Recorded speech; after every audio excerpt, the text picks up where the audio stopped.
Hello, good morning. Here we are talking about former President President Khama of Botswana, who has weighed in on the Zimbabwean problem. This is what he is quoted to have said. He asserts boldly that the Zim Conundrum is a creation of the people of Zimbabwe and others. History will record him as one of the SADC heads of state who celebrated the removal of former President Mugabe and the takeover by the current president, President Mnangagwa. He said the people of Zimbabwe have shown tremendous resilience in the face of a brutal regime. So according to President Khama, it is a fact that this is a brutal regime. He asserts Zim is in crisis, and this is contrary to the view jointly held by members of ANC and ZANU-PF who met recently in Harare. He further said, 40 years after independence, in Zimbabwe, the only thing that's changed is the name of the country and leaders. In plain English, there is a crisis in Zimbabwe, not just challenges, and that's why ZANU-PF officials use the word crisis more than 40 times, and Zimbabwean lives matter. This is your opportunity to add your voice. What do you think of what President Khama said about Zimbabwe? It is a crisis. Good morning, Wellington. Good morning, Mr. Mawere. Good morning, Wellington. How are you doing? Morning, Mr. I'm all right. I'm all right. It's how are you? Yeah. What is your take on the topic? It's very interesting that President Khama, former President Khama, the comments that he made on Zimbabwe and the issue of a crisis, it's quite refreshing to find that when others see a crisis, others don't see a crisis. Like what the South Africans were saying, implying that there's actually no crisis in Zimbabwe. The Zimbabweans have other views, but President Khama, as usual, does not shy away from airing his views about the crisis situation. I think it's brilliant what President Khama has done once again. What is brilliant about calling you and say you are in a crisis and you have not declared yourself to be in crisis? Are you in crisis yourself? Sometimes one may not realize that they're in a crisis, or there may be extenuating circumstances that may make one not to realize or admit the crisis that they are going through. And they may need other people. As a person in Zimbabwe, is Zimbabwe in a crisis outside the comments made by former President Khama? Of course, I think Zimbabwe is in a huge crisis. There's a crisis in every sector of the economy. There's a crisis in the politics. There's a crisis in terms of freedom of speech. We've seen journalists being arrested, willy-nilly being charged with laughable allegations on them, being detained for a prolonged period of time. There's an MP who is in prison right now. So there is a crisis. The economy itself is a crisis. You see what is happening with foreign currency. That one makes their foreign currency, but the government decides the value of that foreign currency by undermining it using certain exchange control regulations and policies. Yet on the streets, the currency has got different valuation through the people. So if we take Honorable Elvis Mugari, you are a member of C2C, and you proposed this topic this morning. What informed that choice? Why do you think this conversation is important for members of C2C? I think the discussion is very critical, because I think we need to go back to the basics and say what is really happening in the country, because it seems like the challenges and the crisis in Zimbabwe is perennial, and until and unless we manage to establish where we started and where all started, it will be very difficult for us to move forward as a country. I'm a member of C2C initiative, and world over we have realized that even the world is being controlled by a community. A country is being controlled by a community. As long as we are individuals, as long as Ian Khama said there is a crisis in Zimbabwe, but as long as he is an individual as Ian Khama, we will not finding a lasting solutions to what is happening in the region. Because a burning Zimbabwe is a burning region. A burning Zimbabwe is a burning continent. So it should be our collective efforts as the people of Africa, as the people of the region, to come together. But we need only to come together under a well-organized initiative, a well-organized organization, a well-organized platform, so that our voice will be amplified. Because if we keep on saying it as individuals, it will end up, losing the value, because we are repeating something over and over again. So in times like this, what needs to be changed is a script. We cannot continue maybe moving forward with the same script. No, but Honorable, you are here alone, not we. Yes. Yes. And you are speaking. What informed your choice that this is important for you to participate in a conversation and to add your voice to you as a person? No, it is important that we can raise awareness and build a critical mass around this issue, because remember, this issue has been No, you are going ahead. You are going ahead of me. I'm saying, in your mind, you woke up this morning, you read what President Khama has said. So he provoked you as a person, yes, to start maybe investigating, interrogating the issue of the crisis. If you look at SADC, and Botswana is a member of SADC, as the states of SADC organized as a formation called Community of 14 States, and we call them SADC.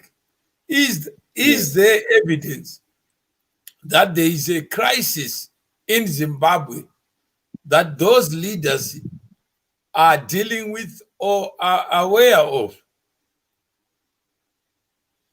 Yes, but what we need to understand, Mr. Mawere, is that what is happening in Zimbabwe is beyond what the eye can see. It's about vindictiveness. It's about looting. We have currently a government which is striving on stripping the country. No, I'm saying you're already going into your. I'm saying is for SADC. What is the position of the heads of state of SADC? Is there a crisis, yes or no? No, their position said that they're saying there's no crisis in Zimbabwe. Okay, let's go to Wellington. Do you agree with Honorable Elvis Mugari that, according to SADC, member states of which Zimbabwe is a member, there is no evidence of crisis that they are aware of or alive to? Yes, I agree that that is the position of SADC, as we have read in the news in the last few weeks. But that is actually denialism by SADC, as usual.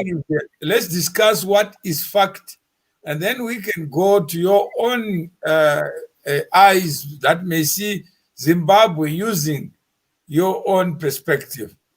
But the position as it stands today is that in terms of SADC, the organized governments who represent the people of the region, there is no crisis. Yes, that is the SADC position as communicated. That is true. That is fact. Yeah. Secondly, do you agree that each of the SADC countries has a government, and that government is informed by domestic issues or external issues, for them to come to the conclusion that there is no crisis. Some of them have embassies in Zimbabwe. They are represented in Zimbabwe. That view is informed by something. Again, that is very true. SADC member states all have embassies and consulates in Zimbabwe, which probably help a lot to build their consensus or their position on Zimbabwe. But that is definitely not the situation on the ground. No, I'm saying we'll come there to the ground. Right now, we're just analyzing one of the former presidents, yes, of a SADC member state coming out against his own government, and yes, his two eyes and his mind. He says there's a crisis based on some other information that he doesn't disclose himself as a person. He doesn't live in Zimbabwe, but he's got the audacity to speak on behalf of the people of Zimbabwe who are there to see the crisis in motion. Do you agree that President Khama, Honorable Mugabe, that he is not the president of Botswana as we stand today? Yes, he's the ex-president. He's not the president of Botswana. And do you agree that there is a president of Botswana? Yes, there's president of Botswana. Have you ever heard any pronouncement by the sitting president on the crisis in Zimbabwe? No, I haven't. But considering that Botswana is a member state of SADC, the position that has been communicated by SADC as a body represents his views as part of a collective called SADC. All right, but also I have come across a statement from the Botswana Parliament. The leader of the opposition in the Botswana Parliament have raised his voice on this issue as well. No, I'm saying is the representative government of Botswana is led by the president who was elected to be president, and Khama has his own views about his own president. Yes, President Khama has been on record as antagonizing most government positions in Botswana, but I'm sure it's not part of this discussion. So he speaks probably as an individual or representing himself rather than representing the collective known as the government of Botswana. But is there a problem with him representing himself? No, I'm just stating as facts. Let's deal with facts and not fiction. Okay. That there is a difference of opinion between the sitting president and his predecessor. Yes. And it very well could be the case that they don't agree on the approach to Zimbabwe. Yes. Yet President Khama was the first one to congratulate President Mnangagwa. Yes, that is true. And even attended the inauguration. Yes, there could be various reasons for a change of position. No, we are not there. We want President Khama to come here to tell us. Yes, but right now, let's just speak about the things that we know. Yes. So we now know that President Khama was a cheerleader of the removal of Mugabe. Yes. That is fact. That is fact. And Honorable Mugabe, if you look at Zimbabwe being used as football, perhaps for domestic disputes between a president and a former president, between a leader of the opposition and the government, and what should take precedence? The government's position And if you are lobbying, wouldn't you want to lobby the government of Botswana to see Zimbabwe in your own eyes? If your eyes are Zimbabwean. Okay, Ms. Mawera, I think what we need to put into consideration is the diplomatic ties which exist between these countries. And the reason why these presidents are eloquently silent on these issues. These presidents are backing each other because of diplomatic ties. If you read about the international law and about diplomacy and these diplomatic ties, we realize that a sitting president will not in any way, like on this case, I will not expect the president of Botswana Mokwetsi to say, for sure, there's a crisis in Zimbabwe. They are playing diplomacy. This is because of the diplomatic ties which exist in Zimbabwe and Botswana. But it will not stop those who are outside, those who are in the opposition, and those, even the ex-president can now speak. Because they know there's a crisis. Honorable Mugabe, you are making an allegation as fact.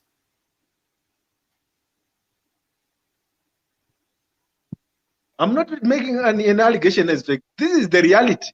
Because of the diplomatic ties which exist between the government, it will be difficult for another government to undermine the other government, because the same government will say we are a sovereign country. All right. And yes. Are you not making an allegation around facts that fall outside your personal knowledge? This is my submission, Mr. M. I'm not making any allegations. Okay, and Wellington, is he not making an allegation and presenting it as fact? Well, I'm taking, those are his views. I understand Honorable Mugabe represents himself in this conversation. So those are his views. I'm taking them as his views. Okay, so it is his personal view and personal views. And how many of us take our personal views to be the universe of what is reality? That can be argued. Maybe many of us. I have no empirical evidence. All right. So, Honorable Mugabe, are you willing to concede that your views on Zimbabwe need not be the views of everybody? Yes. Because I'm speaking as an individual, representing myself, and I'm putting forward my suggestion and my contribution. All right, let's say I were to invade the mind of the president of Zimbabwe today. Yes. Do you think the word crisis is relevant, appropriate to him as a factor in the affairs of Zimbabwe?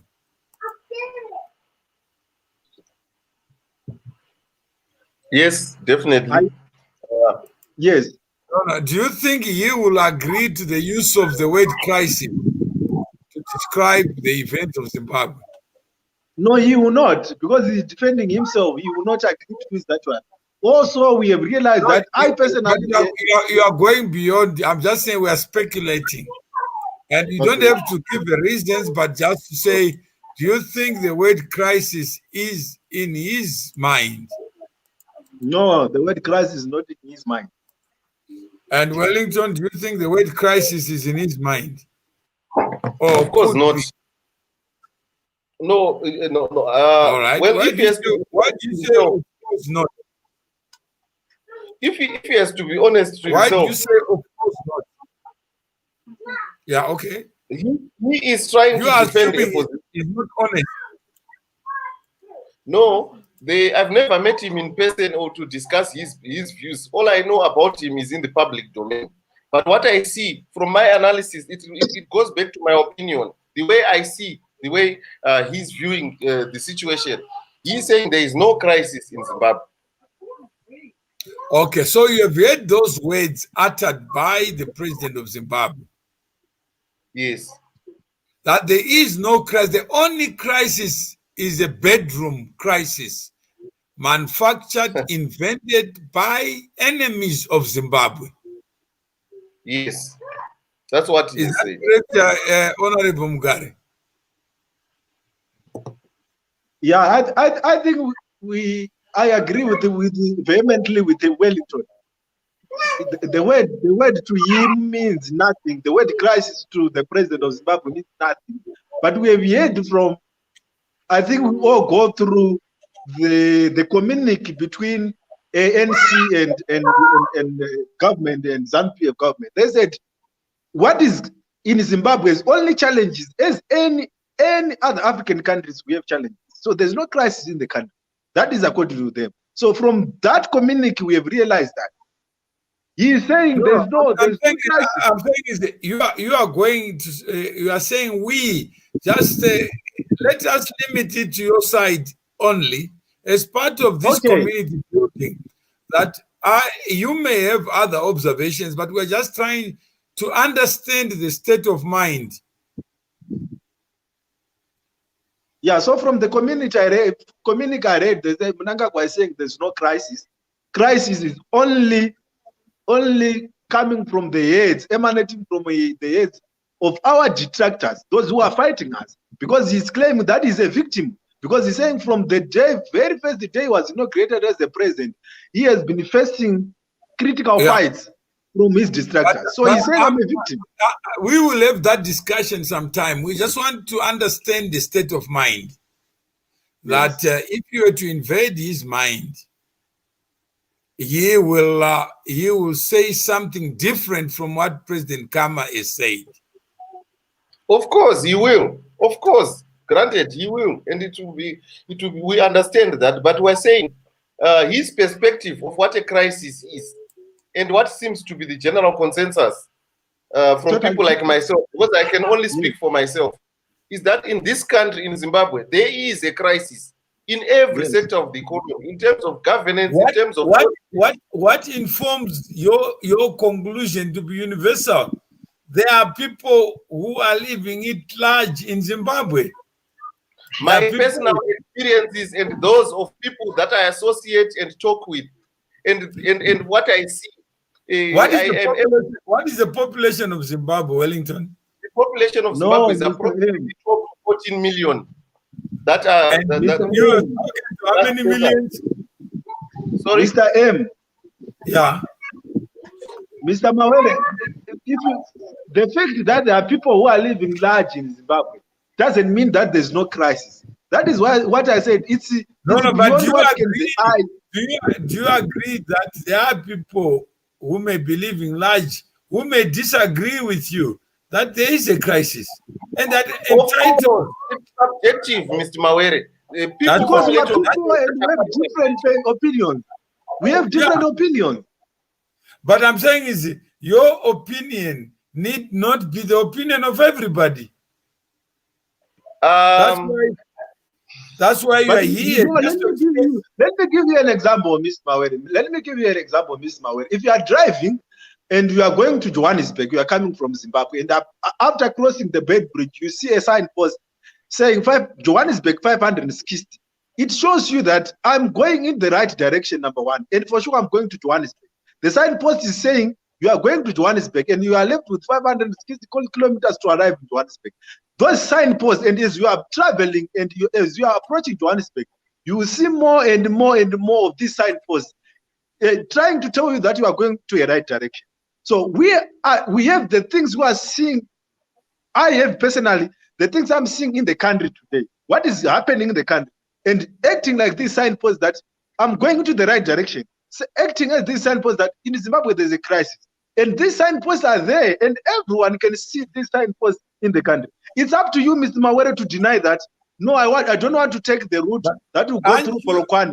I want to go to South Africa via Botswana. It's up to you to change. It's your opinion, it's your perception. No, but the idea is the signpost is there, which tells you that this is the way to Johannesburg. So there are things which are happening in Zimbabwe, which is open to everyone, which everyone can see that we have a crisis in Zimbabwe. But it's up to any personal, to an individual to say, for sure, we have a crisis, or to regard those signposts as real signposts or not. All right. So according to you, are we equal? No, we are different. No, I'm saying, are we created equal? Yeah, everyone was created equal, but endowed with the unalienable rights. But do you agree that your idea of reality need not be my idea? Yes. Yeah. Do you agree? I do agree. Do you agree that what you may think is a crisis need not be a crisis to another? I do agree. Do you agree that the cause of the crisis, if it exists to you, may not be agreeable to everybody, may not be the position for everybody?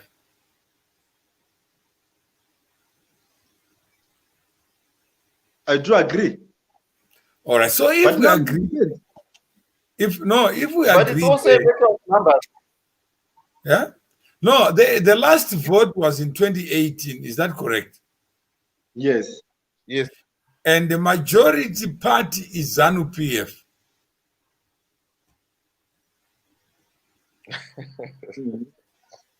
Huh? Yes, on record, yes.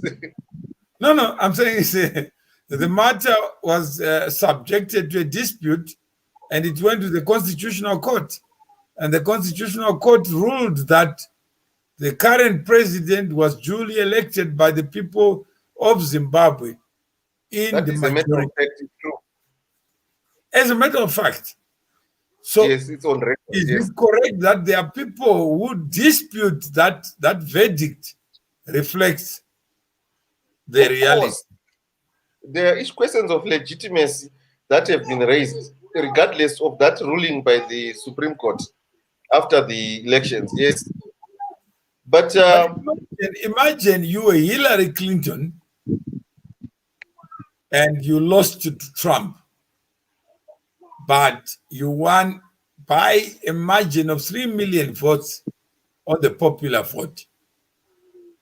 Would you regard Trump as legitimate?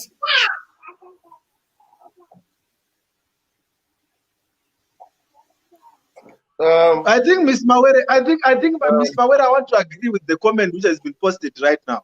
There's a comment which has been posted by Farai Upenyu, and Farai is saying, no need no need philosophies, Ms. Mawere. People are dying of hunger and curable diseases. The crisis in Zimbabwe, Mr. M, I want to take you that.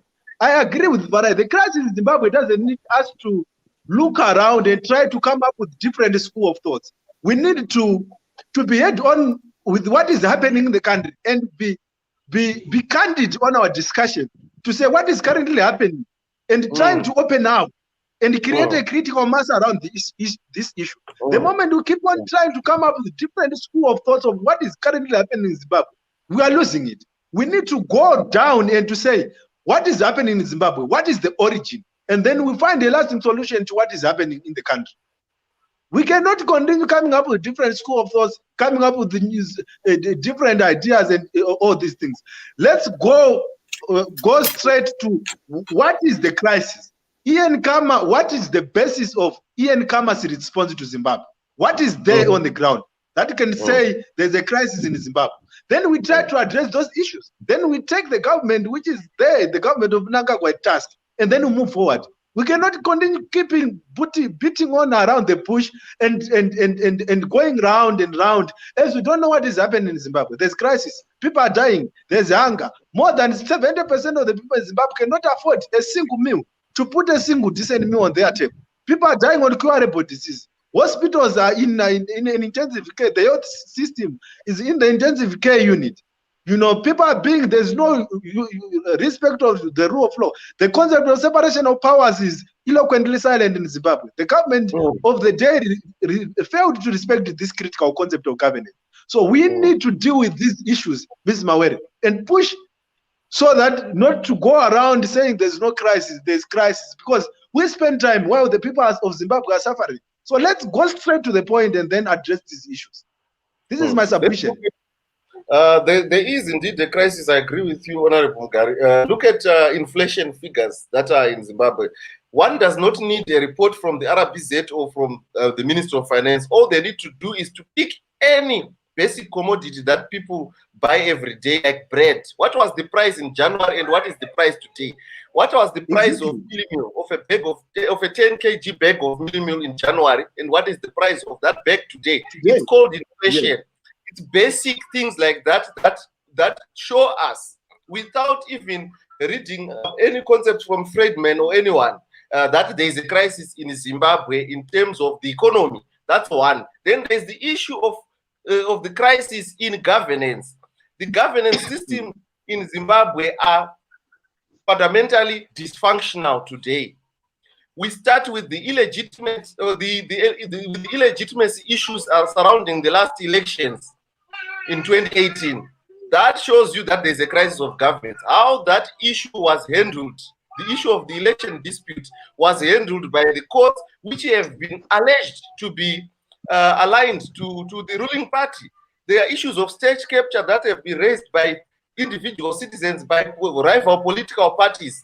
That is a crisis of governance on its own. Then there are issues of freedoms of speech, where Zimbabweans are not being allowed an opportunity to express their views on anything that they do not agree with the government, on which they do not agree with the government. Look at the case of Hopewell Chingono.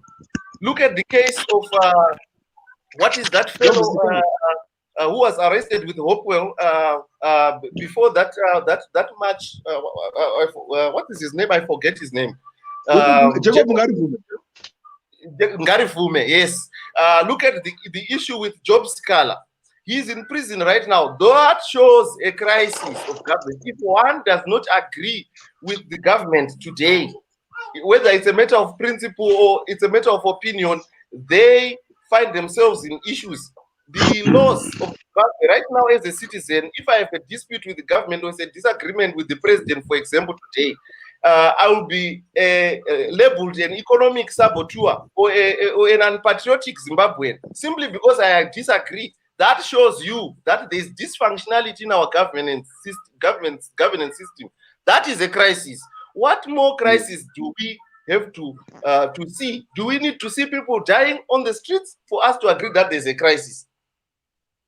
So the question of the crisis, that is very critical, and that is why you had me saying we need to go back to the basics and say what was the origin. And I would want to agree with you the origin of this crisis, that the crisis originated from or is emanating from a legitimate crisis. We came out from a contested election 2018, and I was saying from the beginning, issues in Zimbabwe are much broader and far-reaching than meets the eye. It's about expropriation, it's about greed, it's about vindictiveness, it's about unconstitutional conduct, it's about negation of the rule of law, it's about extraterritorial plunder and captured judiciary. This is the hallmark of ZANU-PF regime and its cronies. So this is the challenge.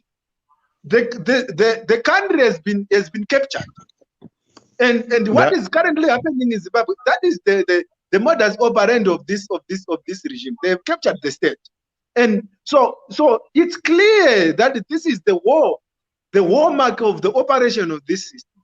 So the crisis is there, and the crisis is real. And those who are saying there's no crisis, those who are not seeing crisis in Zimbabwe, they are myopic and they are mad, they are buffoons, they are pontificators, because there's a crisis in Zimbabwe. So what we need to be discussing now is what should be the way forward. What needs to be done for us as the people of Zimbabwe to attract, to confront, and ask uncomfortable questions to those who are in power. I know if you start to ask uncomfortable questions to those who are in power, who become victims, who become the enemies of the state, who becomes the regime change agenda, peddlers. We will start to become the victim. So what we need now to do is, there is a crisis. We agree with the Khama. We agree with the continent. And according to my observation, comrade, Zimbabwe has lately become a burden to the world because abandoning Zimbabwe. Hello. Yes, I also want to add something. Normally, like Honorable Mugabe seems to speak more on the crisis in terms of the politics in Zimbabwe, but there are other crises that have emanated from that politics. Like, for example, we cannot say that Zimbabwe is not in crisis when most of the people in the economically productive age groups are sitting or are migrating to other countries or busy looking for opportunities to go to other countries to earn a living. You see, the Zimbabwean diaspora has grown exponentially at alarming rates since the year 2000, with people, Zimbabweans, moving en masse to countries like South Africa, Botswana, in this region. Look at the UK, look at the numbers of people in Canada or in Australia. That our Zimbabwean diaspora is increasing every day, simply because there's a crisis at home. It's very simple. When one lights a fire underneath one's chair, what happens? The person keeps on shifting their position until they find a place where they are not burning, where their backside is not burning. That is simply what Zimbabweans are doing by migrating. There is a crisis. People are seeking greener pastures because the pastures in Zimbabwe have gone brown because of the crisis that is in Zimbabwe.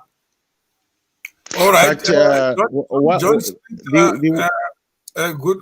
You can introduce yourself, John. And, I'm John Smith. Yeah, people I'm can a see patriotic as well.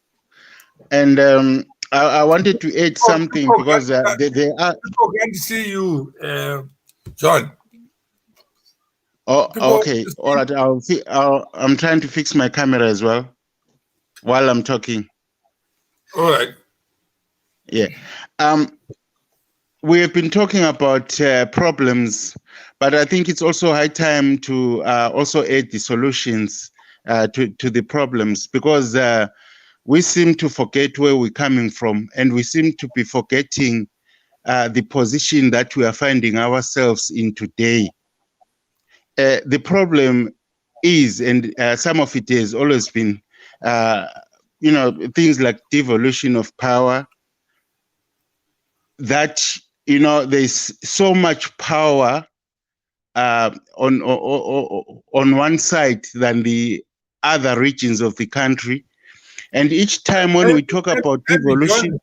John, just to frame the conversation, this conversation was instigated by a member of the C2C initiative, Elvis Mugabe, who felt that the comments made by former President Khama are on point, that Zimbabwe is in a crisis, contrary to the position taken by both ZANU and ANC when they met, that there are challenges, like in any other country, but crisis is not the word to use.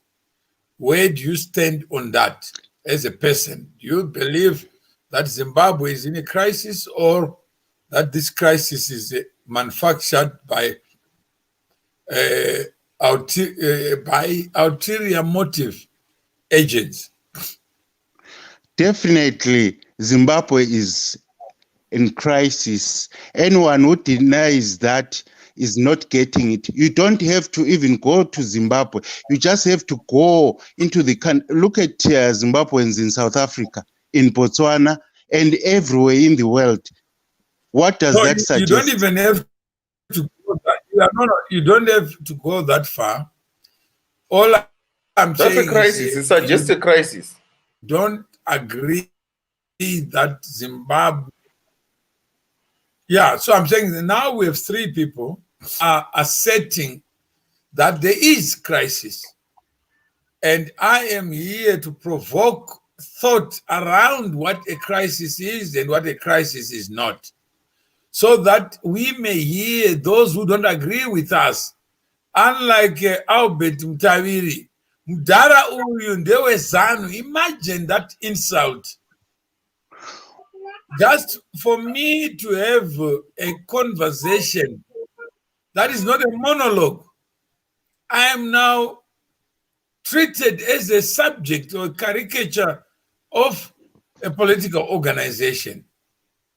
Daimboda kuterera zvaanotaura, but he says he attempted to listen to me, but is intolerant of any other view except his.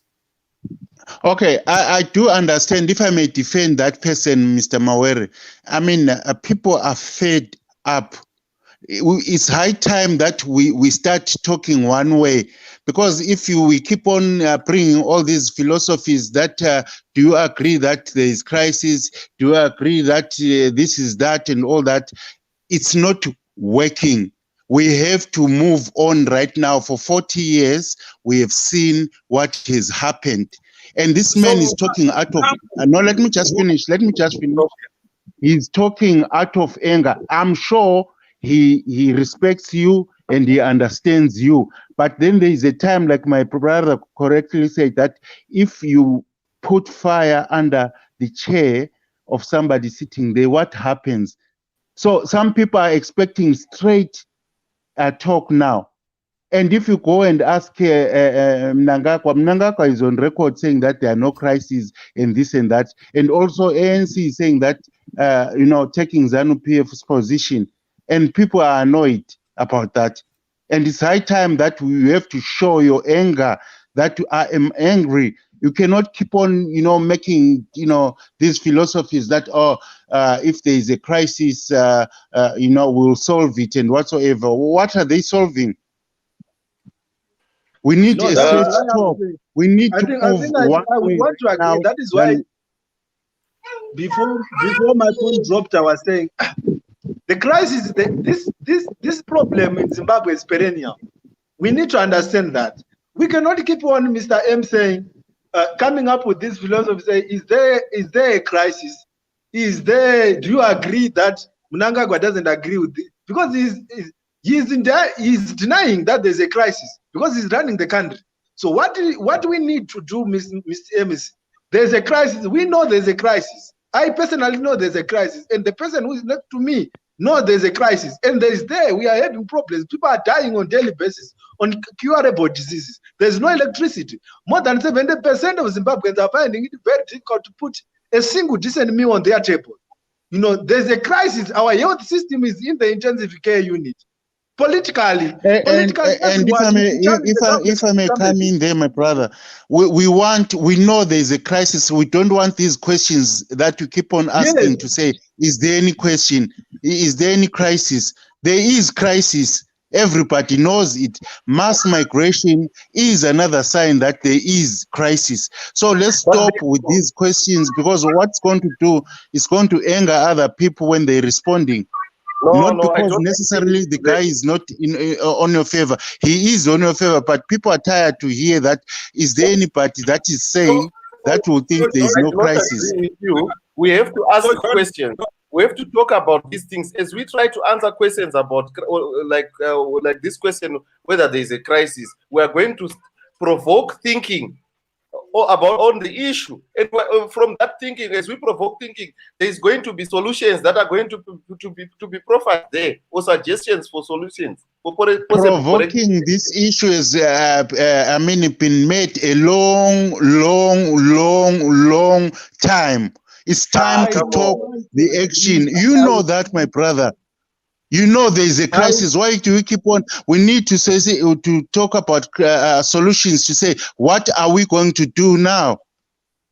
I agree with you. As I was saying, I vehemently agree with you, my brother. I was saying the challenges in Zimbabwe, the issue of crisis perennial, it has been discussed since 2 decades ago. We've been discussing the same thing. This is the high time we say we have been discussing this issue and provoking thoughts and different perspectives from ideas from different people. This is the time to say, what should be the way forward? We cannot keep on sitting down and discussing about the problem. We know the problem is there. What is the way forward? What is needed? And then we take that trajectory and try to address the crisis, which has been discussed for the past 20 years. In fact, Julius Malema was actually suggesting what people could be doing, and then they can join us. It's high time that we are talking solutions. Then we keep on talking. Are there any crises? And as if anybody else does not see that indeed there are crises. But there's a crisis of denial. There's a crisis of denialism in Zimbabwe. People deny that there's a crisis. Why do people deny? We need to examine the reasons why people are always, especially people in ZANU-PF, they are always denying that there is a crisis. I'm very glad. Just give me a chance. Okay. continues to deny that there is a crisis in Zimbabwe. But it's quite clear that Zimbabweans, given a voice, they will also agree that there is indeed a crisis in Zimbabwe. But then I understand where you're coming from. Mr. Mawere mentioned that there are some people in Zimbabwe who can sit and say, but there is no crisis in Zimbabwe because they are sitting pretty. But what proportion of the population do those people represent? It's probably a minority who are in the ruling elites or the ruling classes, or people who are benefiting from the patronage systems that are being that are available to them through ZANU-PF patronage systems.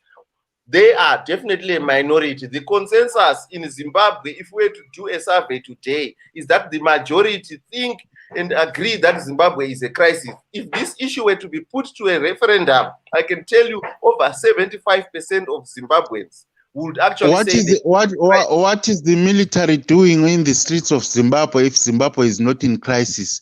What are they doing? There is a good question. What are the police doing if there are no crisis in Zimbabwe? What are they doing on the roads and streets? What are they doing? Valid question. Why do we have so many military people in civilian government structures? There is no single ministry in Zimbabwe today that does not have someone with a military background in one position of leadership or another. That is a sign of a crisis. It is a sign of crisis. And taking you back to my brother Wellington's response that SADC is saying there's no crisis. What is SADC? What is the African Union? I want to say these regional bodies have long lost the script. They have long lost. If you go to the fundamental reasons why these regional bodies were formed, they have long diverted from the fundamental reasons why these fundamental objectives of this organization. But I'll give you an example. There's a crisis currently in Mozambique. People are being killed. But where is the African Union? Where is the SADC? They are eloquently silent on they are eloquently silent. And in Zimbabwe, which means these bodies, these regional bodies have lately become, co-authors of our misfortunes. And we as Zimbabweans, the earlier we realize that we are on our own as the people, the better. And then we find the local solutions to the problems we have as a people. We cannot rely on SADC. We cannot rely on the African Union. We cannot rely from the outsiders. We are the one who are having these challenges in our country. And we have to come up with a home-based solution and keep to an end to the impunity which is currently happening in the country. So the idea that there's no crisis, the idea that is there crisis, we are wasting our time. What we need to do is to come up with long-lasting solutions to what is happening in Zimbabwe. Let's come together as the people of Zimbabwe to say and realize the fact that we are on our own. So since we are on our own, let's come together and fight this and try to come up with an idea how best can we confront the elephant in the room, which is ZANU-PF. And let's just read the comments as they come along so that you also may know that your view need not be the view of everybody. That in any conversation, the moment you don't accept or respect someone's dissenting views, then you have lost your own humanity. Accept without fighting the person. Let ideas fight ideas, rather than to say somebody because they don't agree with me, they must be delusional, they are lost. This is the culture that has caused us to be where we are. And when we say see to see, it doesn't mean community, you have to agree with everybody. But accept that your lenses, your eyes are seeing something, the same glass. It could be half full, it could be half empty. The moment you say it should be as you say it must be, then we have lost something. Let's go to Timothy Madimbu. Zimbabwe has been in a worse economic and political situation than it is now, because there are people who belong to a losing political party who are seeking sympathy from the world by claiming that there is crisis in Zimbabwe. Zimbabwe has economic challenges rather than crisis. People who say Zimbabwe is in crisis are only angry and anti-ZANU-PF. That's a different view. Let's go to, they are enforcing COVID regulations. That's why they are limiting the freedom. That's it, Tinokunda Mabunu. SADC is a brotherhood of geriatric dictators. That's Emmanuel Zingira, Ruva Musi. I don't think this platform is for these guys. Too much emotional. If you can't accept divergent views and believe in taking action, why are you even here? If you know the next step, why vocalize it? Why not just get into action? And people must say enough is enough. The fact that we are discussing it means there are people who may not see the world the way we want them to see it. It means you have to negotiate and advance your own views based on your own experiences, rather than try to force others to see the world the way you want to see it or you see it. There is a crisis in a family. There's a crisis everywhere. But let us learn to negotiate, to discuss in a manner that accepts that what I see need not be what someone else sees. It doesn't make you right. It doesn't make you a better citizen for us to come here and then say, this is the way it should be, because I say so. And I shudder to think, what kind of country do you want after this crisis? Do you want a country where if you are the government, you say there's no crisis, you are not listening? If we were to talk to a president who says there's no crisis, what kind of things do we need to put on the fore that are verifiable, that are not emotional, as they're saying? What are those things? That is the reason why we have a community, those who want to discuss things so that we hear both sides without hindrance on either side, so that we find free expression of ideas without somebody being called ZANU-PF just because you're trying to advance an idea so that we get deeper on. Just say someone cannot be called. Just say someone cannot be called that is coming from a losing opposition for a political party. I vehemently disagree with Timothy. And Timothy's submission is, to me, is the toxic narrative that there are some people who are banned, Zimbabweans who are banned, that to discourage it, the country. What are those people gaining from discrediting the country? The problem is we don't want to speak and we don't want the reality in the country. I'm saying is, in as much as you are advancing your view, he believes, like you may believe. No, Mr. Mawere, we cannot go like that. That is fooling ourselves. I mean, we have to have a serious discussion. You have a president, for example, if I can use his own words, he said he's a listening president. He said he was gonna compensate and give. Just 2 weeks ago or 3 weeks ago, they were signing and compensating white farmers. And then just a few days ago, another white farmer has been evicted. And then you want us to really and seriously participate? John, come on. John, you are not understanding me. I do. No, I do say. Because once we allow people to say what they want, there are people that are. No, let me just finish. Say, once we allow people like Timothy to talk like that, you know, there is always gonna be a problem. There are people that are bought to come into these platforms to disturb. Exactly. Otherwise, if we allow, but you are saying you are not bought. You can't be bought, and you but are saying I don't agree. A person you disagree with must be bought. That's not his view. Everyone deserves a voice. Even no, but my brother spoke about ultimate that if we're to conduct a referendum now, what it's going to show. People are very, very unhappy. That you can't dispute. I can even though they are even because, if you are on the side of those people that can dispute, I bet if we were to conduct it in a free and fair way, you would lose. no, I'm saying you Maybe are anticipating loss. All I'm saying is, can we allow ideas to fight ideas? There is Yes. an idea There's that no, these are not ideas. These are people that deliberately come and oppose. And where is Timothy talking from? Is he not in South Africa now? Why is he not going back to Zimbabwe and enjoy? No, but what is that you with what is there? Let me for your point. No, I'm saying Because is, if you- do you allow other people to have different views from you, Yes. John? No, what I'm simply saying is that you find that some people that are putting these comments to say everything is all right in Zimbabwe and they're not in Zimbabwe. What are they doing in foreign countries?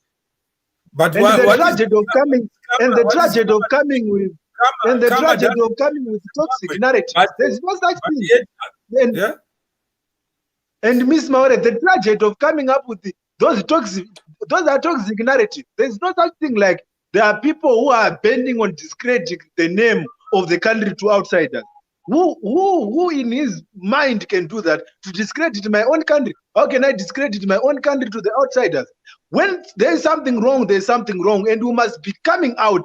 We need the area we call things by their proper names, the better. If it is the shovel, it's the shovel. Why calling it a garden too? It is a shovel. You, Mr. Mawere, you should be disagreeing with this. In the country. Let's name it the crisis. There's a crisis in the country, not beating around the bush.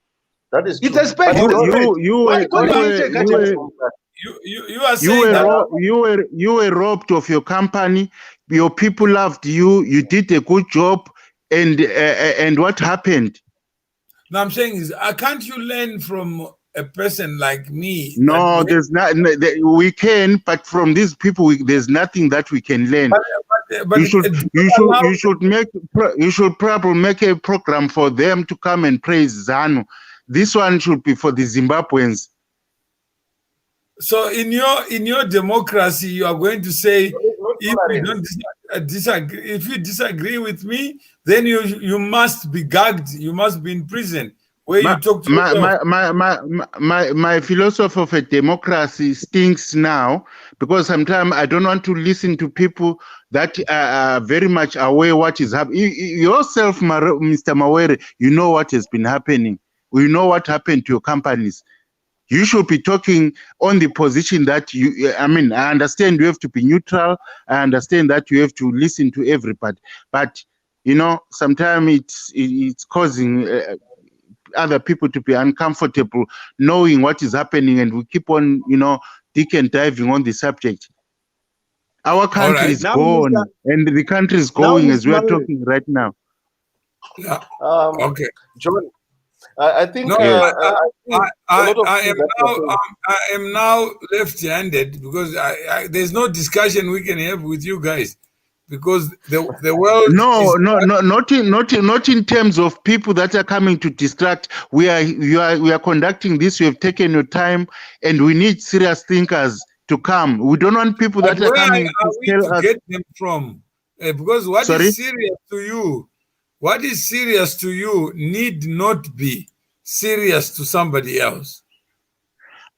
Yes, we agree on that, but it gets to ridiculous levels. We are sane people, we are reasonable people. All right. So here we are. That's the reason why we are here. Do you want to give your concluding remarks so that we can honor the 1 hour promise? I start with Wellington. Your observations about this conversation. Are you enriched, or you are confused, or you are irritated, or you are disappointed? I'm disappointed, but I'm also I'm quite disappointed by the discussants were too emotional. Maybe I was also one of the emotional ones. I'm not sure. But sometimes we need to be value-free in our analysis of situations, and we need to distinguish between fact and opinion. That's very important. And also, we need to give each other a chance to air our views, and we must be tolerant of other people's different views, because the beauty about humanity is diversity. We do not see things the same all the time. But of course, we may have a shared understanding or common understanding of things, but sometimes we agree. And one should not be vilified for disagreeing with another, because they are entitled to their opinion. And in any case, people always have a subjective perspective on things. But overall, I believe that in Zimbabwe, as a Zimbabwean who lives in Zimbabwe, I believe that there is a crisis in Zimbabwe. There are different types of crises. There is a crisis in terms of governance, because there was a contested election and there is always the question of legitimacy. And then I believe that being a citizen who buys and trades in Zimbabwe, does all business here, I believe that we have problems with the economy. There is mass emigration of Zimbabweans to look for greener pastures to other countries. That shows a crisis. There is a health crisis in Zimbabwe. Hospitals are under-equipped. Half the people cannot afford to have access to decent healthcare systems. There is a crisis of jobs in Zimbabwe. The economy is largely informalized. People are having to create jobs for themselves in the formal economy. That is a sign of dysfunctionality or crisis. All right, there are various types of crises that in Zimbabwe. People are not allowed to air their different opinions.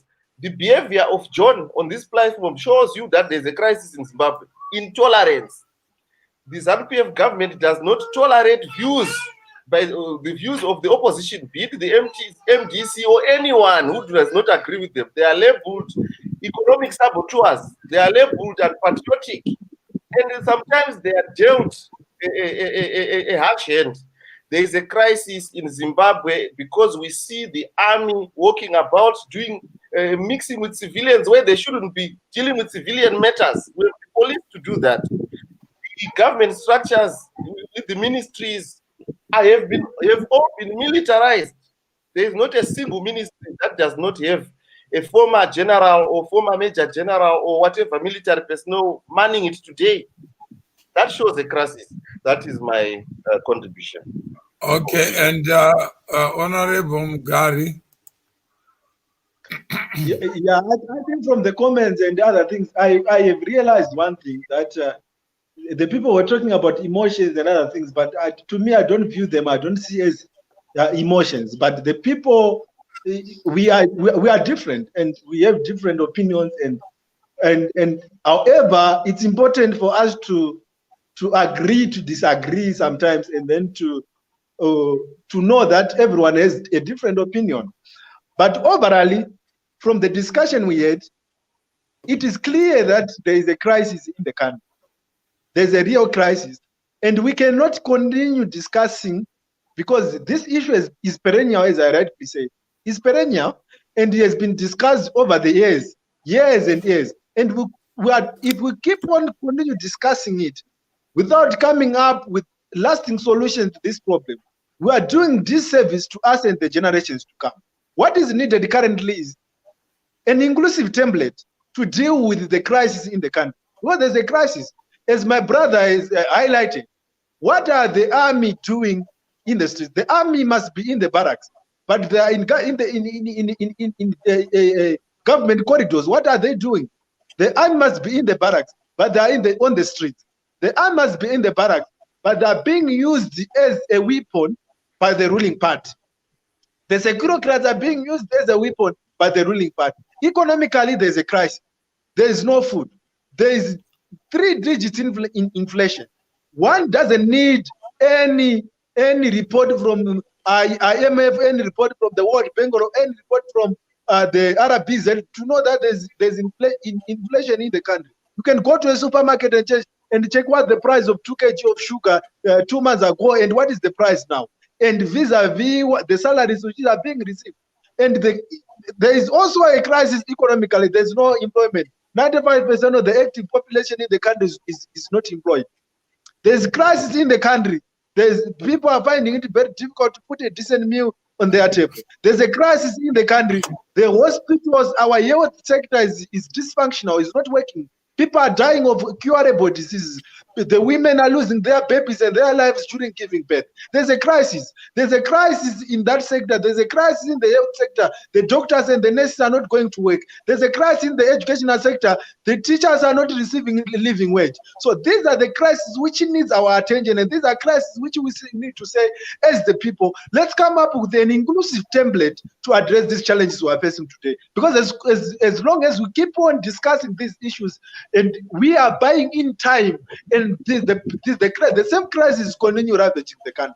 So my last words is a clarion call to the Zimbabweans to say, the Zimbabweans, don't be fooled. We are on our own. We must not put our trust from the outsiders, from SADC, from the AU and other people. We are on our own. The earlier we come up with this solution, a lasting solution to the problems we have, the local solution to the problems we have, the better. Let's come together and finding a lasting solution to this problem, because it is our role as the generation today, especially the generation of the young people, because we need to understand that each and every generation has its responsibility. Each and every generation has its generational question to answer. It's the role of our generation today to sow the seed.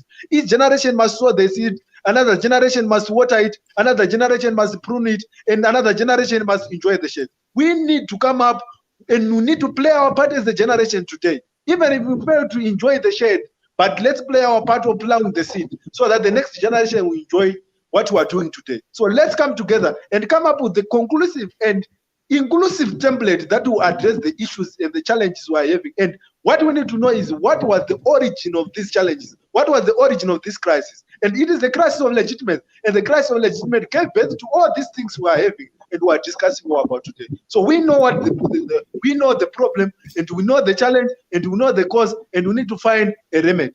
Because if you keep on applying a remedy and keep on applying an antidote to a wound without knowing what is the cause of this wound, another wound will appear. As soon as you put an antidote to that wound, a new wound would appear. So let's find an inclusive template and deal once and for all with the crisis in Zimbabwe. So thank you very much to both. It was useful, and people have had arguments. And the whole reason we have this C2C initiative is to convert individuals who are connected but never talk to each other and see the intolerance that we exhibit ourselves. Sometimes you think the intolerance is at presidential level, when the intolerance is actually part of the DNA of all of us, me included.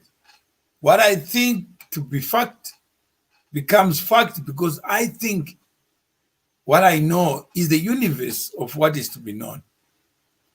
And therefore, I proceed on that basis and proceed on the basis that I would rather divide what I have so that one coin can be head and one coin can be tail. When it's one coin with two sides, how many of us want to close the other side and say, this is the coin, as I tell you? How do we build communities where people are allowed to express themselves without being called names? Where people say, I know what is to be known after 40 years of things going the wrong direction. And they say, no, I'm not willing to listen, but I have listened for 40 years. What kind of intolerance is that? What is 1 second to hear the other view? What is 1 second to try to negotiate what reality is, what fiction is? We can't build communities where there's monologue. What I know is fact. This morning, Honorable Mugabe called me and said, I want to discuss this proposition brought by President Khama. All he's saying is that there is a crisis. He wants to add his voice. But then to say the other voices are wrong because Khama says he is correct. What does that make Khama? A little God? A little angel? Or just a human being like you and me? So when shall we get there so that we disagree without being disagreeable? We disagree without putting people in silos and say, this is ZANU-PF, this is MDC. MDC are saying, but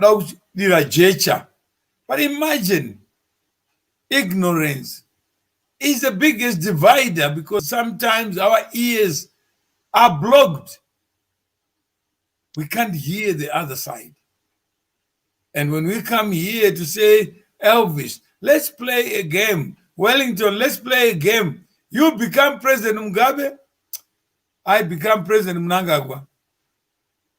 Before the coup, after the coup, during the coup, what was the mindset?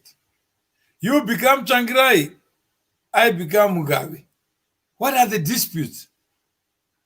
You become Jonathan Moyo, I become President Mnangagwa. So that we can get deeper into the mind, the idea that it's not only them who have that idea. Why don't we play ANC, President Ramaphosa versus President Mnangagwa, Chamisa versus Kupe, Chamisa versus Mnangagwa? Let's get deeper. What is it that they're saying? Then we can have structured conversations in our community. And those who want to be part of this community, where ideas that matter can be shared without pointing a finger, limiting our animalistic nature, that I am the king of the jungle, and then I criticize the other king, but I also want to be a dictator. How do we rise up to that level where what I say is taken for what it is, not for who I am? That I could be sick, but sometimes I don't talk about my sickness because I want to hear other people's experiences so that I learn how to navigate the strange terrains of life just by listening, by accommodating ourselves. We are connected. There are many people in the diaspora, like President Khama, who are experts at the Zimbabwean crisis. Here we have one person in Zimbabwe, one person in South Africa. What is happening today? Wellington can tell us. How is he living in Zimbabwe under those difficult conditions? We may learn the other side of Zimbabwe, told by him, based on his own daily experiences. That may tell us something that we didn't know. Even tell President Mnangagwa something he didn't know. Let's not assume that State House is an open house. It's a prison. And those who live in those prisons are like people who live in glass houses. They know what they are told to know. And we know that no individual knows what death is. If someone dies, I don't know. It's not death to me. So death has got perimeters. It's got circumference. So what I know to be real, let's limit it to what I know. I don't even know what is happening in my own house. There could be an intruder who just stepped in. But I'm talking to you. One day you find I'm shot. While I'm talking to you, you say, but everything is okay around you.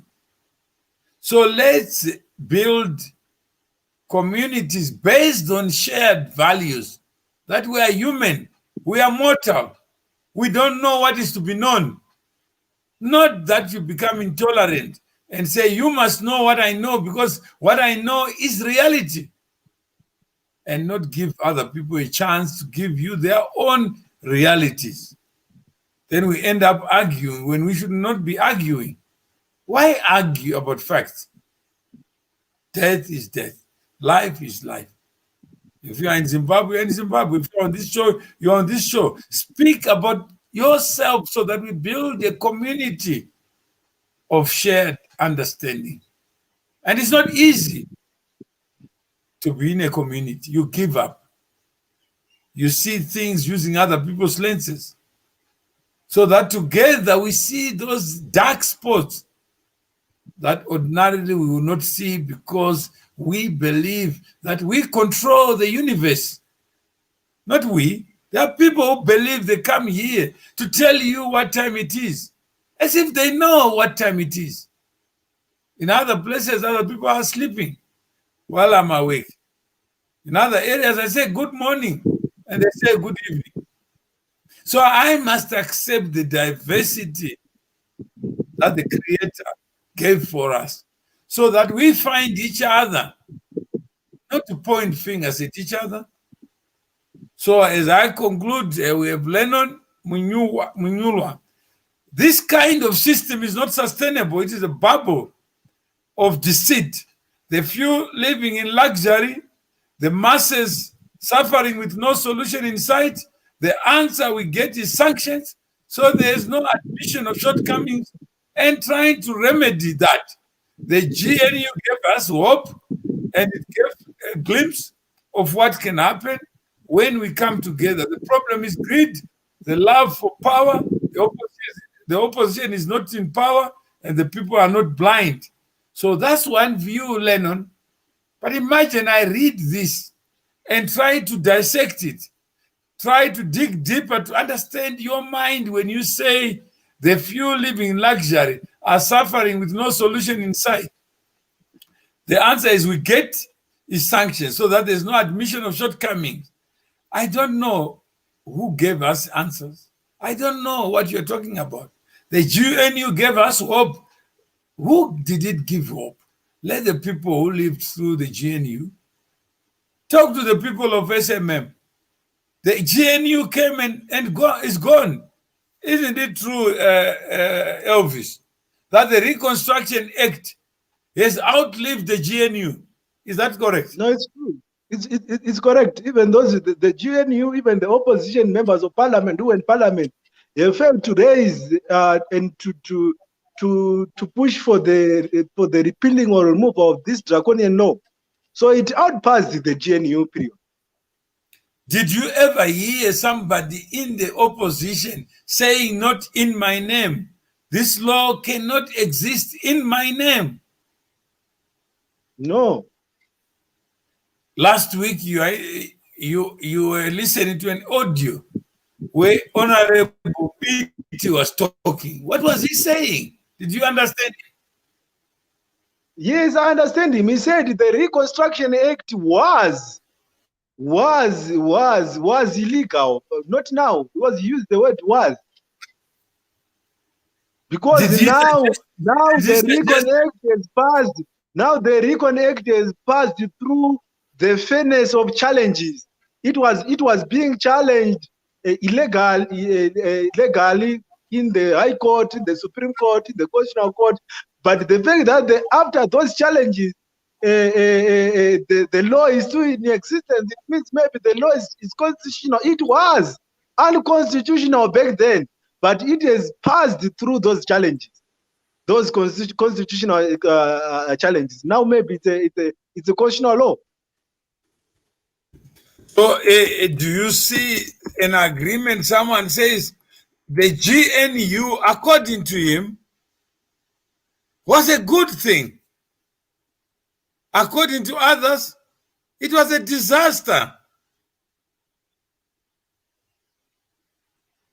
Doesn't that give you hope? that we can see the world through our own eyes and accept And we are not can see perfect. different. And accept we are not perfect. There's no one with Yes. perfect eyes. So Lennon, be gentle. Be slow to give your eyes the universe that the Creator never intended. He only gave us eyes so that the eyes are on our bodies, so that we can see the limited universe that we call the universe for us. Isn't that enough? That we have eyes where others don't have eyes. And we are monopolizing that. If you are blind, my friend, you are an idiot, like Mawere. You are ZANU-PF like Mawere, because you must say there's a crisis, because I say there is a crisis. Don't waste my time, you idiot, you blind person, because I don't like people around me who are blind, because I should see for them. And I should talk about the next step as I see it, not as they may not see it. Why would it be so difficult to convince a blind person to say you are not blind? You're just challenged visually. But I will help you with my eyes, not my emotion, to see that which you cannot see. Isn't that sufficient, Wellington? Isn't that sufficient just to say I'm a human being? Yes, yes, of course. That is also the hallmark of tolerance, and that we seem to have in short supply, where we tolerate diverse views. We understand that different people have different views and perspectives on the same things.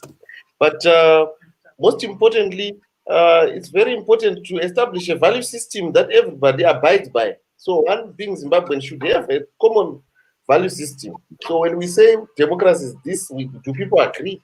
When we say that this is a crisis, what is the definition of a crisis? So shouldn't we go there? What you have just said, what is a crisis?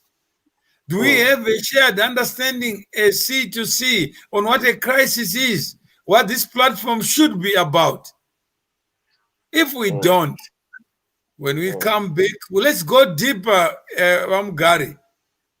Do you agree that there's space to dig deeper into what a crisis is? Yes, what are the properties of a crisis? What is self-created crisis? Huh? Because we have to start by being honest to ourselves.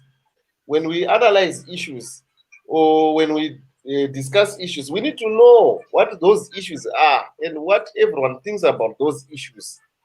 All right, but we start by being honest to ourselves. Is there a crisis in Zimbabwe? Who is saying there's a crisis and why? And what is their position? Why do they hold that position? So we need to start by being honest to ourselves. Imagine, would we have rape a boy and a girl? The boy says, you like me. You must like me. Say, but I don't like you. He says, but why are you smiling at me?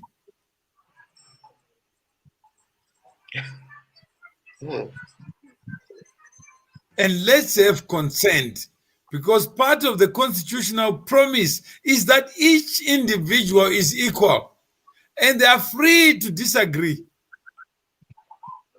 And the moment I take out that right from somebody, it's no different from rape. So I am raping other people's opinions just because I know that there's a crisis. And everybody must accept it because I say so. So why don't we organize ourselves, go to President Mnangagwa to say, you may not agree that there's a crisis, but for the following reasons, I would take the Reconstruction Act and say the existence and operation of this act is a crisis on its own. Then you say, but you're wrong. We were supposed to reconstruct. I said, 16 years later, have you reconstructed? Is there hope? Where there was hopelessness.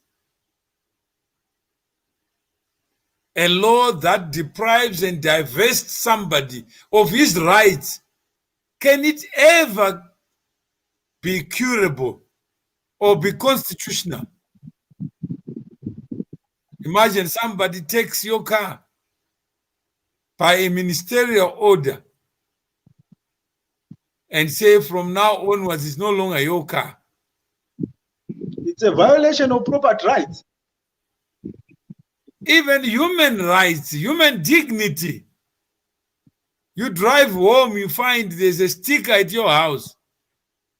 The house no longer belongs to you. You have not been notified of why. You are told you owe me money, therefore it's no longer your house. I have taken it by force of law. Then you say there's no crisis. Imagine we are organized, Honorable Mugabe, and go to the ANC Secretary General to say you were told there's no crisis, but they tell you the existence of this law. And you talk to it in specificity, not in general terms. And look at close so-and-so, look at face so-and-so, look at this, you look at that. And then let's talk about ideas. What idea would inform that kind of nonsense? And then somebody says there's no crisis. And someone says, I'm your president to protect you and to promote your rights. And he is overseeing that nonsense. Would you sleep knowing that you have a president who takes an oath to uphold and defend the Constitution and fail to do so with the public being cheerleaders? Wellington, would you sleep knowing that? Of course not. And Honorable Mugabe, would you sleep knowing that? No. Would you come here to discuss in general terms, or you would come here to discuss what kind of president would accept to be a head of state? And these things happen. These issues with specificity. I'll come to discuss. I'll come to have a candid discussion and to have all these things discussed in specificity. That's what we are missing. That we are all angry and lose our minds in the anger. Evidence of political division, polarization is revealed in MDC's criticism. Who is MDC? Which MDC, Timothy? On government intention to compensate the white farmers for developments. When MDC, when they had the parliamentary majority in 2013, overwhelmingly tabled and advocated for the land compensation bill. So, Honorable Mugabe, are we going to invite Mr. MDC? No, who is MDC? We need to discuss these issues beyond the political curtains. Let's discuss these issues as it is as the people of Zimbabwe, not quoting ourselves with the ZANU-PF jackets and MDC. Who is MDC? Before MDC, before Zimbabwe, and before ZANU-PF, we are all Zimbabwe. And the problems we are facing, let's tackle it as Zimbabweans. And let's discuss it candidly as Zimbabweans, not as MDC. The moment we start to brand me MDC, the moment I start to brand you ZANU-PF, the moment I started to brand you with another name, it automatically affects the quality of the discussion which is coming out from the engagement. So, Wellington, when you say C to C, would you want see a community that is called MDC? A community that is called ZANU-PF? No. Or a community of human beings? I do not want polarization. No, but are we because you see, what No, we are not. With the C2C initiative, what we're saying is that we are all connected. But let's take through whatever connections that we have. But let's take those connections and convert them into a community where we have shared understanding on a lot of issues, and even shared misunderstanding is also tolerated. But what we want is to then add value to each other as individuals and as a collective, and we act together on various issues. But at the end of the day, what we want to achieve is growth. So, if you, the last question, I think Senior is saying that you have been saying that, and the last question, if you were to rate President Mnangagwa as a person, as a head of state, in relation to his constitutional duties, and you were asked to rate him on a scale of 1 to 10, what rating would you give him as a citizen who lives in Zimbabwe? Okay, to me, I'll give him 1 out of 10 because it is clear and it's clearly out there that he failed to respect the concept of constitutionalism, the concept of rule of law, the concept of separation of powers. So to me, he failed to play his constitutional obligations. All right. Literally. I'm asking the viewers, do you want Elvis Mugari to come back and we put him on the spotlight or under the spotlight for him to justify why he would rate the head of state elected by the people of Zimbabwe and give him 1 out of 10, which means there are 9 points that he has not earned? If you believe that Honorable Mugari must come back so that he can share his wisdom on why he thinks this president is a failure. And whether Honorable Mugari actually understands what the role of a president is and what it is not. It will be no holds barred discussion under the C2C active citizenship outreach program and public awareness, public engagement, so that we engage on ideas. He will do his research and come back and tell us in specific terms, not in general terms, throwing mud at somebody, that President, for these reasons, 1, 2, 3, 4, 5, 6, whatever, I am unable to give you 10 out of 10 or to give you a distinction, let alone a pass. So, Honorable Mugari, are you up to the task? I'm up to the task. I'm up to the task. All right, fantastic. But no, it must be researched, it must be thorough, it must be to the point. Yes, we are tired for 40 years having people fighting to be in government, not to uplift the civilization that we all expect to get a life from. There are many people who have left the country, who live in countries where they have no president they can salute. Yet they spend their time talking about the president they left behind. How many people think presidents are leaders? How many people think they should be married in deciding as to who should be a president? So if you believe Honorable Gary can be put to the test, then please type yes, so that when we reach 10 people, we know that we have the minimum to build a synagogue of different thinking. So we have Rua, we have Signoro, we have Signoro. Kindly allow, we don't have to allow you, Signoro, you are sovereign. The moment you want to be allowed by somebody to say that which you must say, then there's something wrong in it. But if you want to be on this platform, be a member of C2C.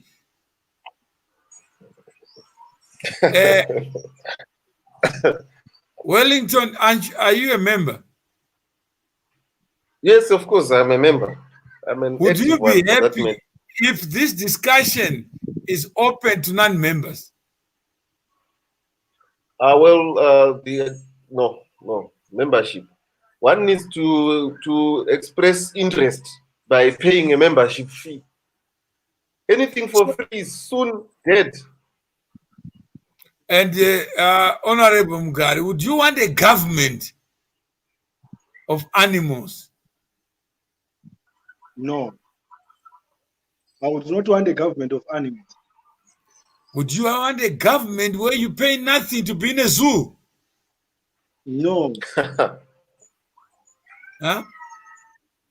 No, there must be a well-coordinated structure, and you need to give something so that you'll be able to participate meaningfully.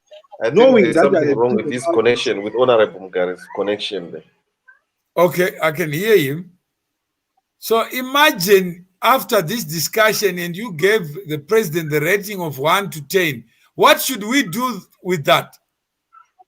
Should we go to be amputated as individuals, or we can say a C2C, we had a show where one confused young man believes you are a total failure. It has nothing to do with anything. He genuinely believes that there's a generational problem, that common sense, reason, and logic are given by age.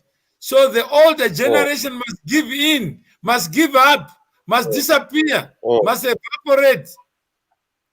That's what Mugabe says, that you are 78 and he's younger. And that is the generational question. And let's hear what President Mnangagwa would say about Trump. There's a question President Mnangagwa with those questions. And Honorable Mugabe need to justify his assertion.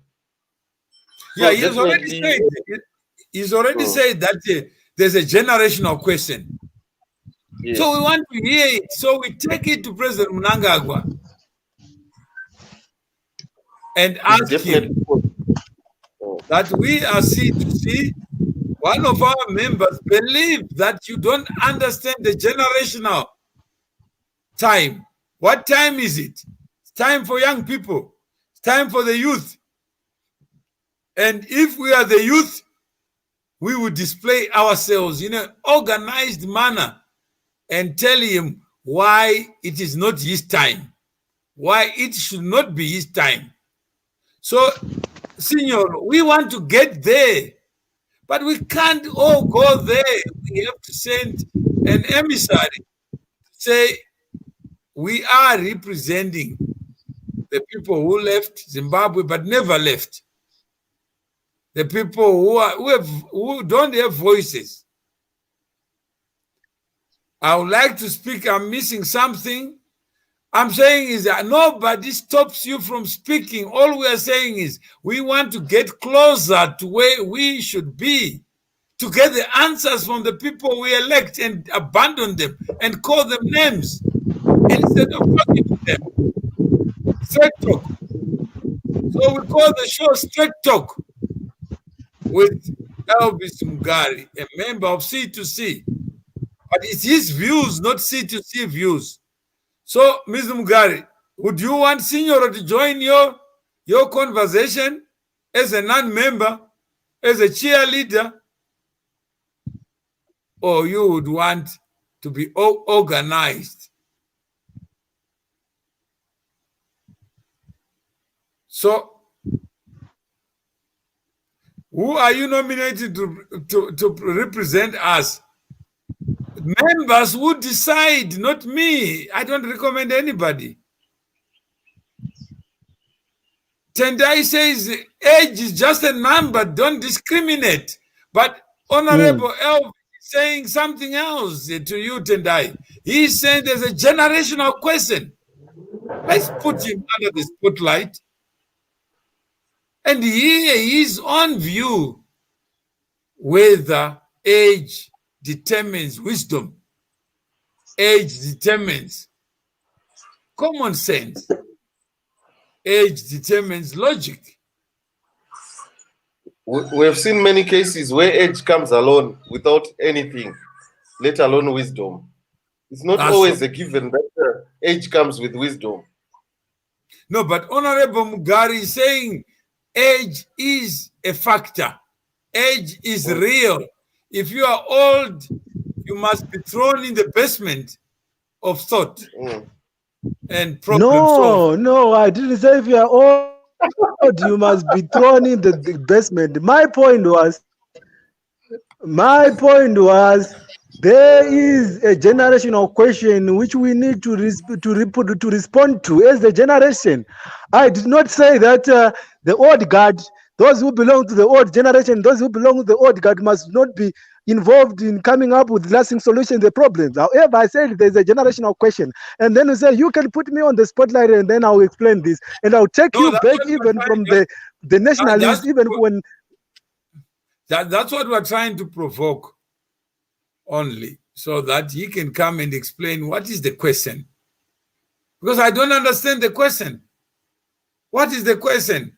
Why not ask the disabled? What is the disabled question? What is the fat question? Those who are fat. What is the thin question?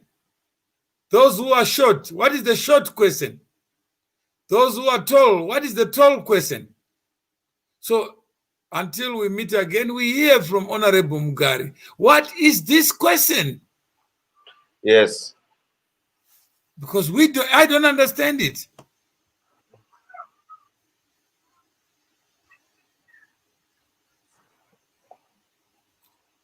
Can your Sekuru perform same duties as a 20-year-old? I'm surprised that you're asking that question. There are many people who are 80, 90 who can take a virgin somewhere.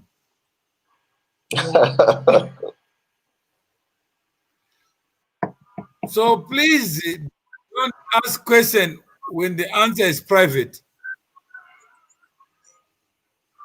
I don't know what a Sekuru is insofar as you are talking about. Unless you are one, you just tell us your experiences. There are many Sekurus who are lethal, who are explosive, who are dynamic. So never conclude based on your Sekuru. Just come here and talk and say, my Sekuru did 1, 2, 3, 4. It's enough. Then there are 20-year-olds who can't even function. Some have been involved in accidents. Some have been involved in other problems. And there's no age for death. Some die young, some die old. And we celebrate all. Even if you live for 10 years, we still celebrate your life. There is no age limit. But we want to hear from Honorable Mugari when you put him on the spotlight to tell us this question, the generational question. And then let's answer it by interrogating him to go deeper into the mindset that informs that question. And when we finish that conversation, you judge for yourself. We are not going to tell you how it's going to end. Philip, how are you? I'm warned, aged you, those kind of tactics can be catastrophic. It will work, but it won't work. Say, I urge you to desist from this smart talk. Nobody has the right to suppress or stop a fellow Zimbabwean citizen from speaking on any platform, C2C included. We are allowed to discriminate as long as you are not one of us. That's why we are diverse. Oh. Yeah. If you don't like it, we form another C2-3. We form another C2 group. It doesn't mean that if you are not in one lane, There are no other lanes to take you where you want to go to.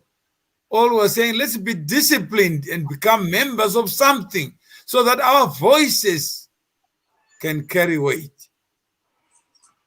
Is that not fair, Wellington? Just to say, let us belong. Let us make choices. Let us move forward as a unit. Is that asking too much, Wellington? No. I think it's fair.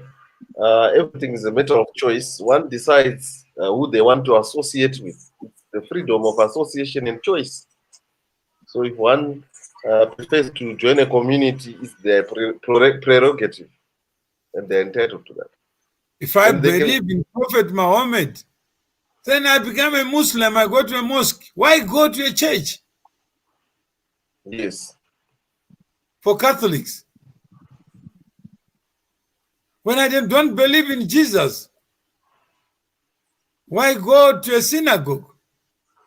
If you celebrate the life of Jesus.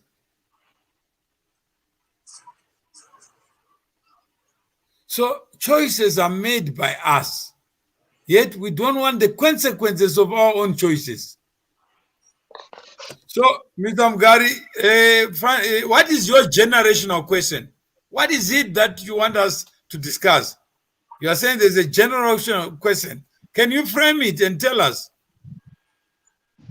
But I think you have said you are going to put me on the spotlight.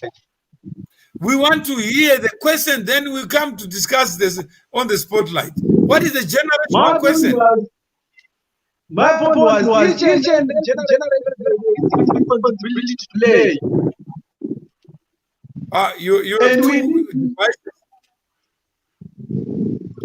And our generational question, the generational question is to ask what is our role today?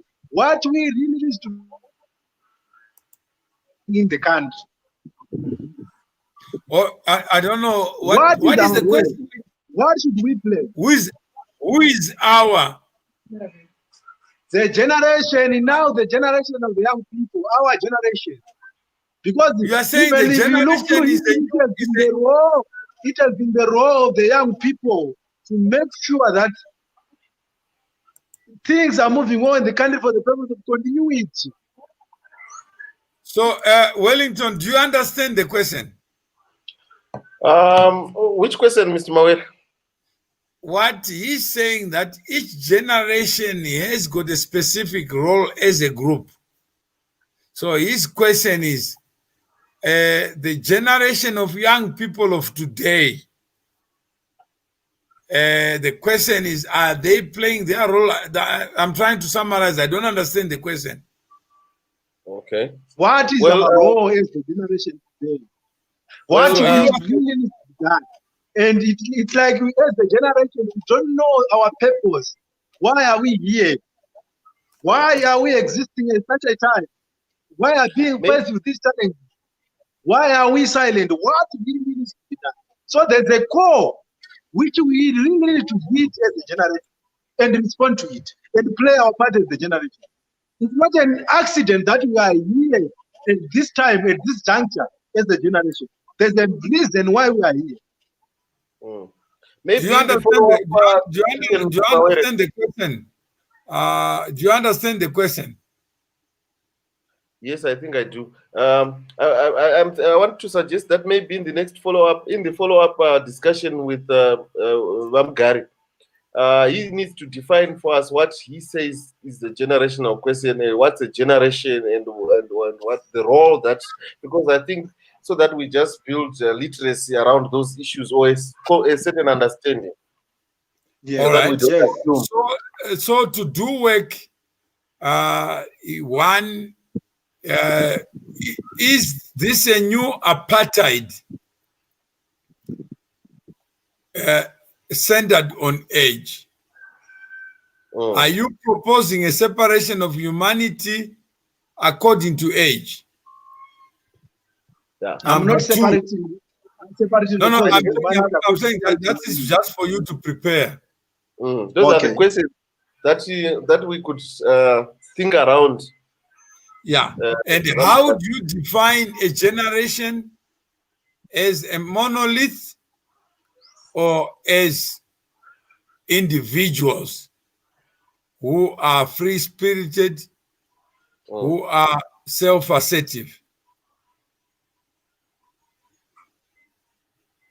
Then Benjamin says, Taura Shona, and we are talking to the world. And should we talk to the world in Shona or in English, where we are likely to be heard by 1 billion people?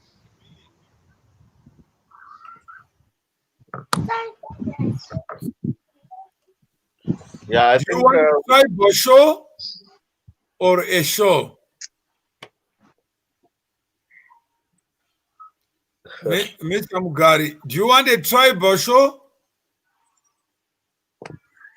Wellington, do you want a tribal show? no.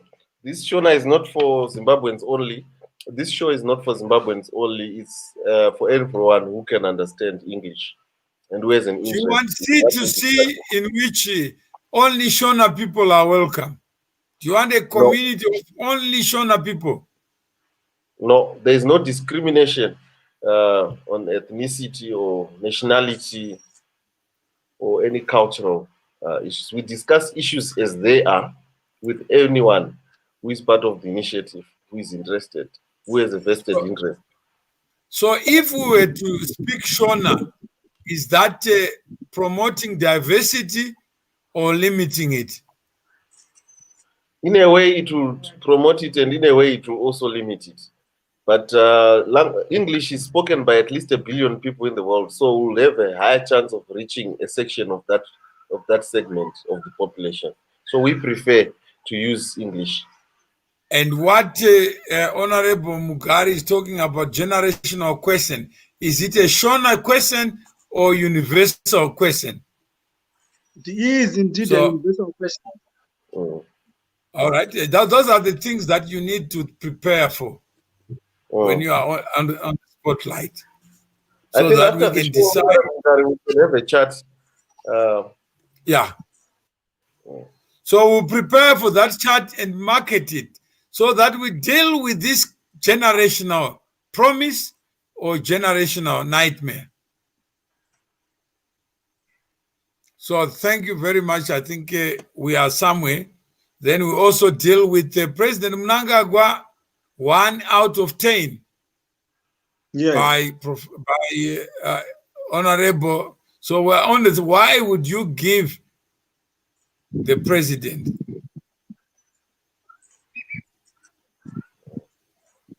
All right. Yeah. Why would you give him so little? And yet he says he's a caring president. He works 24/7 for the people of Zimbabwe. And he's doing everything, getting 12 billion. He's promising 2023. He's the sole candidate of ZANU-PF and he's going to win. And you give him 1 out of 10. How can you be so mean, Honorable Mugari? So let's look into that and tell President Mnangagwa that you may be the best president to members of ZANU-PF, but others believe that you are the worst president for the following reasons. And we want to be specific, not wishy-washy. All right, thank you. Thank you very much. Thank you.